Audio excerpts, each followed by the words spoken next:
Let's begin in the Middle East, which has about 2/3 of the world's proven oil reserves. Saudi Arabia is at the top with 266 billion barrels. Iraq and Iran are also rich in crude, along with Kuwait and the United Arab Emirates. But it might surprise you that Canada has a lot of oil too, some 178 billion barrels. Much of it rests in the tar sands of Alberta.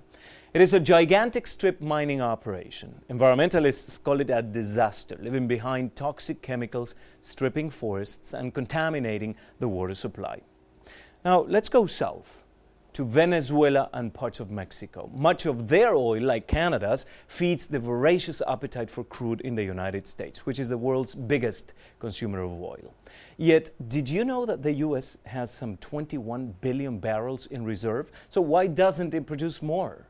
Well, the U.S. government bans most offshore drilling except in the Gulf of Mexico for environmental reasons. So where does Russia fit in all of this? It's flush with cash from its oil reserves, and it is the world's second largest producer. And let's take a look at Africa now. Libya has the most oil reserves on the continent, about 39 billion barrels. And further south, Nigeria has lots of crude, but lots of problems too. Militants routinely attack oil installations and kidnap workers, disrupting production and making global prices soar. All that said, who is going to quench the global thirst for oil in the future? Well, it could be that Brazil becomes the newest major exporter with the discovery of a huge offshore oil field. The oil is at a great depth, some 4 miles below the ocean surface, but experts say it is recoverable.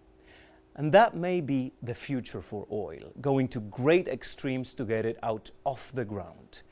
Analysts estimate there's another 1 trillion barrels of oil yet to be discovered, but they say it will be found in remote places like the Arctic Ocean.